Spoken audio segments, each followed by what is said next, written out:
Berarti udah merestui ya? Berakhirnya romantisme PDI Perjuangan dengan Presiden Joko Widodo beserta keluarganya membuat partai berlambang banteng itu menutup pintu untuk mencalonkan menantu Jokowi Bobi Nasution sebagai kepala daerah, termasuk untuk Pilgub Sumatera Utara. PDI Perjuangan mengaku sejauh ini sudah memiliki daftar nama kader partai yang disiapkan untuk Pilkada 2024, termasuk untuk Pilgub Sumatera Utara dan Pilwalkot Solo. PDIP mengungkap, berdasarkan usulan dari akar rumput di Sumatera Utara, semua orang boleh mendaftar, kecuali Bobi. Ada pendaftaran di daerah-daerah. Sumatera Utara kemarin melaporkan semua boleh mendaftar kecuali Mas Bobi. Itu usulan dari bawah. Dari Solo tadi Pak Rudi juga sudah melaporkan untuk membuka proses pendaftaran. Jadi sudah dibuka. Saat ditanya PDIP yang sudah menutup pintu untuk Bobi di Pilkada 2024, Ketua Umum Partai Golkar Airlangga Hartarto menegaskan, Bobi sudah mendapat surat tugas dari partainya untuk maju di Pilkada Sumatera Utara 2024 berpasangan dengan Ketua DPD Partai Golkar Sumatera Utara, Musa Rajeksah alias Ijek. Nah, kalau Mas Bobi kan sudah mendapatkan surat tugas dari Partai Golkar bersama dengan Wagub Ijek, sama-sama sudah mendapatkan surat tugas dan Partai Golkar akan melakukan evaluasi. Nanti kita lihat evaluasi. Ya, masih ya. Wakil Presiden terpilih Gibran Rakabuming Raka yang juga kakak ipar Bobi merespons kabar PDIP yang menutup pintu untuk sang ipar untuk maju di Pilkada Sumatera Utara.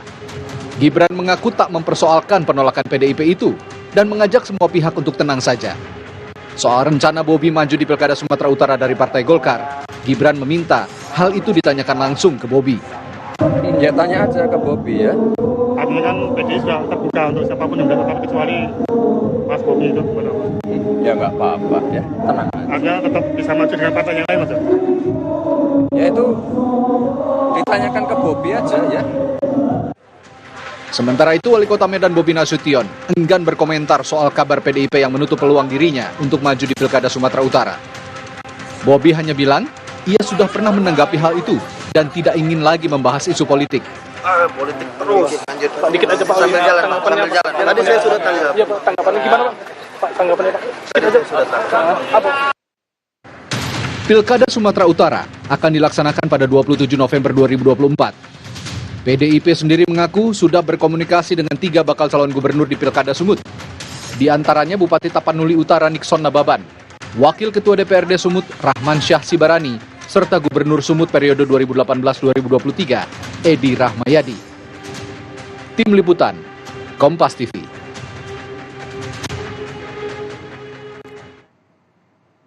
Lalu bagaimana peta politik jalan Pilkada Sumatera Utara setelah PDIP resmi menutup pintu untuk menantu Presiden Jokowi Bobi Nasution? Kita akan bahas sore hari ini di Rumah Pemilu bersama dengan analis politik dari Universitas Islam Negeri Sumatera Utara, ada Faisal Reza. Halo, selamat sore Bung Faisal. Ini kalau kita lihat sebenarnya kan karpet merah sudah diberikan oleh Partai Golkar, tapi kita pengen tahu dulu nih responsnya publik terhadap kinerja seorang Bobi Nasution untuk skup Kota Medan bagaimana sih, Bung Faisal? Ya, saya kira ada nilai plus yang bisa diambil ketika Bobi menjadi wali kota di Kota Medan. Di antaranya adalah kemampuan ia mengambil atau melobi pendanaan untuk pembangunan di Kota Medan. Nah, ini berkaitan dengan seberapa signifikan itu kan bisa dilihat dari proses pemimpin sebelumnya yang terkait korupsi segala macam, sehingga dalam rentang waktu 10 tahun itu tidak ada progres pembangunan yang cukup baik di Kota Medan. Nah, kehadiran Bobi ini kemudian mampu melegakan persoalan itu. Ada banyak dana yang turun di Kota Medan untuk pembangunan di kota. Jadi responnya cukup baik begitu Anda sampaikan begitu ya, Bung Faisal? Saya kira ya dalam konteks ini saya juga bisa mengapresiasi itu ya, karena melihat kejadian sebelumnya. Tapi soal apresiasi atau keberterimaan publik tentang figur Bobi ini kan masih kontroversial. Di antaranya adalah suara-suara yang menyaksikan bahwa figur Bobi ini belum menunjukkan otentisitasnya sebagai figur politisi, kecuali dalam bayang-bayang ayah Presiden mertuanya, Jokowi. kan Oke. gitu. Iya, iya. Prestasinya adalah tidak mampir ke KPK begitu kalau melihat dari apa yang sudah dilakukan oleh wali kota Medan sebelumnya begitu ya, bersih begitu. Iya, iya betul. Dalam konteks ini saya sendiri mengapresiasi dan bersyukur ya karena tidak ada lagi proses pembangunan yang tertahan di tengah jalan, di tengah periode karena wali kota tersangkut kasus korupsi dan sebagainya. Gitu. Oke. Kemudian kita bergeser soal peta ini. Peta politik Ya. jelang Pilkada Sumatera Utara setelah Bobi Nasution, menantu Presiden Jokowi ini tidak lagi dianggap sebagai kader PDIP. Bagaimana petanya kemudian, Bung Faisal? Ya, memang kan sejak pemilu kemarin, kemudian memanasnya hubungan PDIP dan Jokowi, ini kan kemudian berefek pada keluarganya, ya, termasuk dalam hal ini Bobi di PDI. Dalam posisi PDI itu sudah marah besar terhadap Jokowi dan keluarganya. Ini kemudian konsekuensinya adalah menolak 100% ya pendaftaran Bobi. Kalau termasuk keinginan dia mendaftar di pilkada gubernur Sumatera Utara tahun ini gitu. Nah, poin ini kemudian diambil oleh Golkar yang memang sejak pemilu kemarin sudah memberikan mandat kepada Bobi untuk bersungguh-sungguh misalnya memenangkan 02 kemarin itu sekaligus keberhasilan itu diberikan surat rekomendasi sebagai bakal calon gubernur Sumatera Utara. Walaupun kita tahu bahwa yang mendapatkan surat itu tidak hanya Bobi saja, tapi juga ada Ketua DPD Golkar yaitu Musa Rajeksa, mantan Wakil Gubernur Sumatera Utara sebelumnya.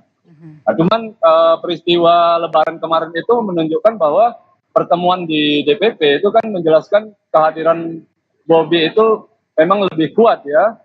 Bunyi rekomendasi Golkar itu untuk memilih Bobi Nasution ketimbang Musa Rajeksa karena Musa Rajeksa tidak hadir pada pertemuan itu, tidak terlihat. Oke, kita bahas soal nilai begitu ya. Tapi kalau misalnya bisa dilihat, apakah ini bisa menjadi keuntungan sendiri bagi seorang Bobi Nasution yang juga merupakan menantu presiden untuk maju nanti di Pilgub Sumatera Utara lewat Partai Golkar? Ya, selama Jokowi masih ruling di Jakarta dan kemudian koalisi-koalisi partai itu masih dia pegang, ini kan menjadi magnet saling mendapatkan insentif ya, saling tukar insentif di antara politisi di Jakarta. Karena apa? Karena keputusan rekomendasi calon gubernur ini ada di DPP sepenuhnya. Bahkan DPP tidak terlalu memerlukan suara atau saran-saran dari daerah gitu kan. Keputusan bisa mereka ambil sepenuhnya. Nah, ini bisa langsung ditukar atau dinegosiasikan dengan presiden gitu. Seperti apa misalnya soal bangunan koalisi ke depan, atau justru bisa juga dalam satu keadaan kemudian partai melihat bahwa presiden tidak begitu mengambil penuh ya permainan politik di Jakarta, terutama karena waktunya tidak terlalu lama dengan kehadiran presiden terpilih yang baru. Ini menjadi hitung-hitungan partai politik seperti apa yang harus dibincangkan di sana. Dalam konteks ini Bobi ya, saya sampai detik ini kita bisa katakan dia sangat kuat untuk mendapat rekomendasi Golkar. Posisinya juga sangat kuat. Kemudian bagaimana Bung Faisal dengan PDI Perjuangan? Ini kan artinya kan ini merupakan kader PDI Perjuangan dulu Bobi Nasution ya. PDI Perjuangan artinya kehilangan sosok yang potensial nantinya untuk melaju di Pilgub Sumatera Utara? Iya, kita harus jujur juga mengatakan kita katakan bahwa ini kehilangan bagi PDIP ya, kader potensial yang sangat kuat dan sangat kemungkinan besar menang itu tidak mendapat dukungan atau tidak diterima di PDIP sendiri. Tetapi riwayat PDIP dalam Pilgub Sumatera Utara ya, dalam 3 gelombang saya kira sejak tahun 2008 itu selalu punya calon yang sendiri. Jadi PDIP ini adalah yang sangat kuat dalam mengusung kadernya sendiri. Saya kira ada banyak juga pilihan-pilihan kader mereka itu. Meskipun kita tahu bahwa faktanya dalam 3 kali pilgub itu belum pernah PDIP itu mengalami atau mendapatkan kemenangan di Sumatera Utara. Ada beberapa nama itu yang sudah dibunyikan di publik, diperkenalkan di publik untuk dicalonkan. Saya kira itu bisa. Di antaranya kan ada Pak Edi Rahmayadi, mantan gubernur kemarin itu juga di antara yang sangat kuat juga dicalonkan oleh PDIP, saya lihat. Oke, kalau begitu bagaimana dengan internal dari Golkar di Sumatera Utara sendiri? Mengingat Bobi ini bukan kader, kemudian juga lebih banyak terkenal track recordnya dari PDIP begitu ya, sebagai wali kota Medan. Bagaimana penerimaan, apakah memang ada reaksi tertentu dari Partai Golkar Sumatera Utara, mengingat bukan kader Golkar, itu satu, tapi sudah diberikan surat tugas atau mandat, bahkan diberikan karpet merah oleh Partai Golkar untuk maju di Pilkada Sumut. Ya, 2 mingguan ini kan fungsionaris atau pengurus di DPD itu kan menggelar konferensi pers yang itu kemudian memekikkan suara-suara protes terhadap privilege yang diberikan Golkar kepada Bobi Nasution. Mereka merasakan kader-kader yang sudah berjuang, kemudian berkomitmen sepenuhnya untuk partai itu seolah tidak dianggap, tidak dihargai, gitu kan. Nah, kan mereka itu protes. Gitu. Apalagi memang ketua DPD yang Golkar yang sekarang ini, Musara Jeksa, itu kan punya elektabilitas yang sudah teruji ya, setidaknya dalam pilgub kemarin itu bersama Edi Rahmayadi ya, pasangan mereka memenangkan pertarungan itu, kemudian ruling dan figurnya juga sangat dihormati dan keberterimaan publik juga sangat baik. Dalam konteks ini saya kira kita bisa memahami kenapa para pengurus DPD Golkar itu memekikkan suara-suara protes mereka. Kenapa partai tidak mempertimbangkan kader mereka sendiri? Apalagi record yang paling update itu kan keberhasilan DPD Golkar dalam hal ini di bawah kepemimpinan Musara Jeksa itu mendapatkan suara terbanyak di provinsi ya. Kemudian tambahan suara juga di DPR RI. Saya kira itu. Kekecewaan ya dari internal Partai Golkar, terutama di bawah kepengurusan dari seorang Musara Jeksa atau Bung Ijek selama ini, termasuk juga memenangkan suara Golkar di Sumatera Utara. Nah, kemudian Anda bisa melihatkah ini sebagai pertanda tidak baik dari internal Partai Golkar sendiri? Ya, sebenarnya kalau kita bicara konteksnya institusionalisasi partai politik, ini tentu menjadi presiden buruk begitu bagi partai-partai, apapun partainya. Jadi buat apa beraktivitas kan di partai kalau memang ujung-ujungnya mengkritisi kaderisasi ini ya, begitu ya? Iya, dalam konteks kaderisasi ya, penguatan kelembagaan itu kan diantaranya adalah kaderisasi. Kemudian kader itu sudah paham ide-ide partai, visi misi segala macam. Ini ada orang tiba-tiba mendapatkan privilege, kan begitu yang kita pahami gitu kan. Tetapi memang riwayat Partai Golkar dalam 3 gelombang pilkada itu kalau mencalonkan kadernya sendiri itu memang nggak pernah menang. Nah, ini juga mungkin saya lihatnya menjadi pertimbangan juga bagi DPP. Kalau memang kader sendiri pun diusung misalnya tidak menang, ini kan problematik kan. Sudah ada buktinya berulang-ulang.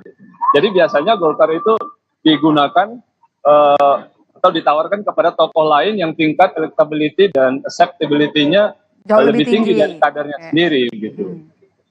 Oke.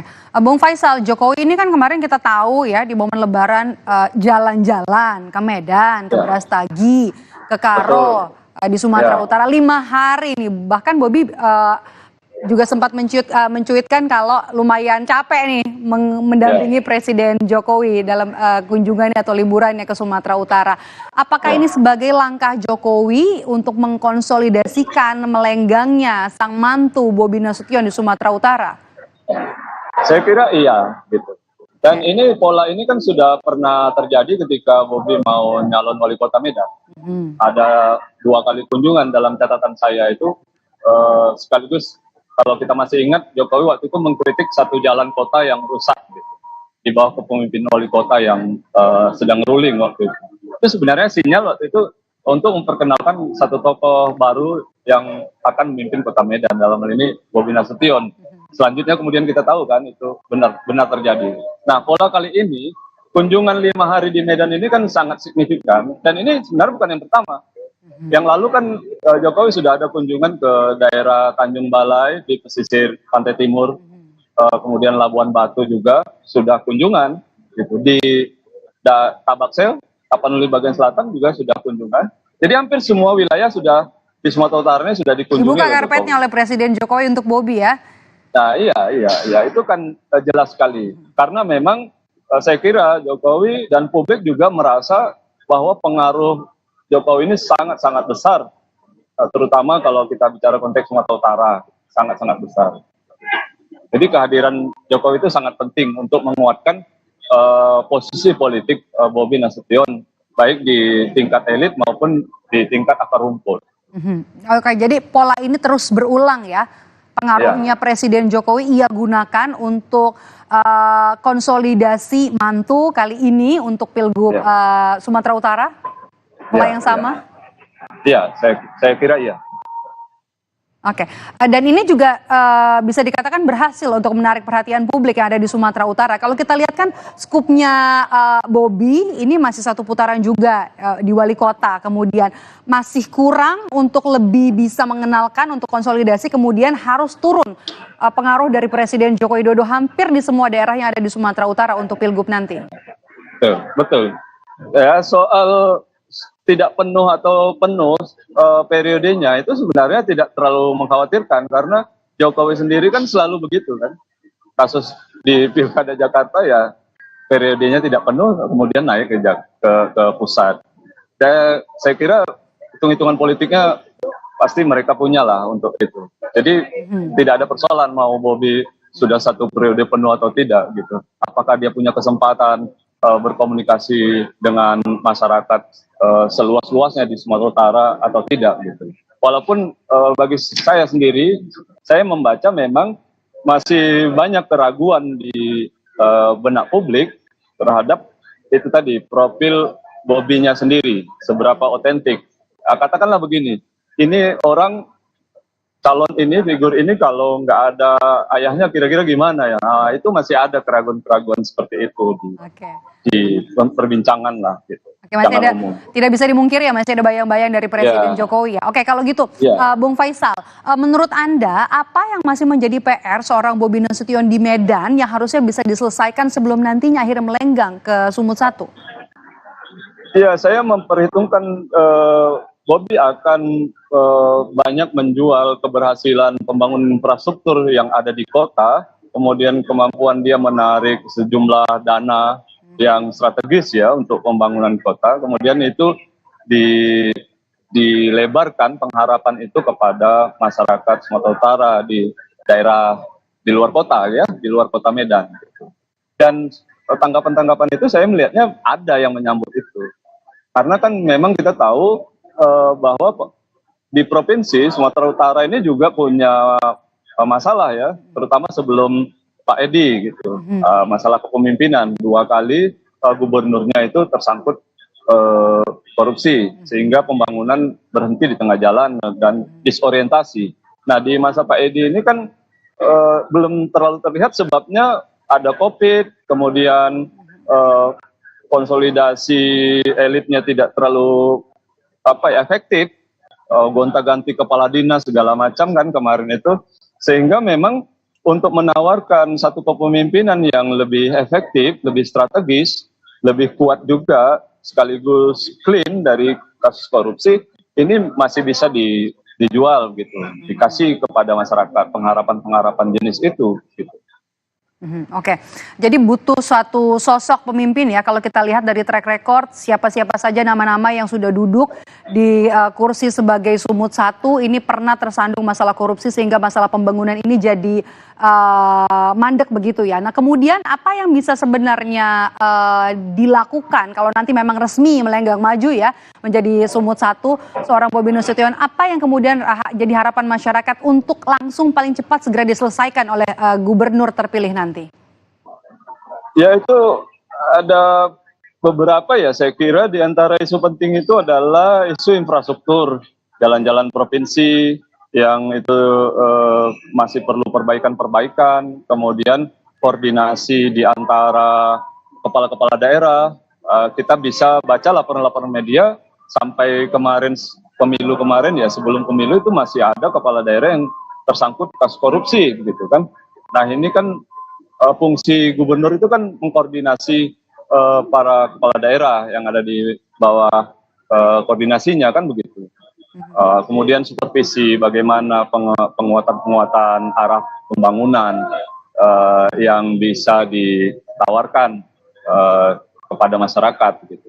Oke. Nah biasanya kan orang seperti Bobi dengan usia seperti itu biasanya dia jualannya masih milenial, bagaimana politik milenial, kepemimpinan milenial dan seterusnya. Oke, terakhir Bung Faisal, menurut Anda 3 nama yang tepat untuk maju di Pilgub Sumatera Utara kira-kira siapa saja selain Bobi tentunya? Ya saya kira Edi Rahmayadi bisa dipertimbangkan, kemudian PDI jika punya calon, saya kira ada beberapa nama juga itu seperti Rapidin, Simbolon, kemudian Nixon, itu juga saya nggak tahu persis ada tokoh dari nasional yang turun ke sini atau enggak gitu. Seperti periode lalu kan ada Jarod yang diturunkan PDI ke sini. Tapi sementara ini saya ngelihatnya di PDI itu ada Rapidin, ada apa namanya, ada Nixon, ada Edi Rahmayadi. Kemudian kalau tokoh-tokoh pendampingnya ada beberapa lagi itu seperti ketua organisasi Islam di sini yang calon menang sebagai anggota DPD kemarin sampai 1 juta suara itu, Deddy Iskandar, itu cukup signifikan raihannya. Saya kira itu bisa juga dipromosikan. Oke, baik. Ya, selain kita akan tunggu. Musara Jeksa juga ya. Musara Jeksa, tapi sudah ada surat untuk Bobi Nasution. Kita akan tunggu nanti menarik. Soalnya partai lain itu juga sudah minang dia itu. Nah, ini perlu ditunggu nanti kalau misalnya memang resmi siapa-siapa saja yang dipinang dan juga siapa yang dipinang untuk melaju nanti di Pilgub Sumatera Utara, yang menarik karena cakupan wilayahnya juga cukup besar, jadi PR-nya juga masih cukup banyak. Terima kasih sudah bergabung bersama kami, analis politik dari Universitas Islam Negeri Sumatera Utara, Faisal Reza. Bung Faisal, sehat selalu.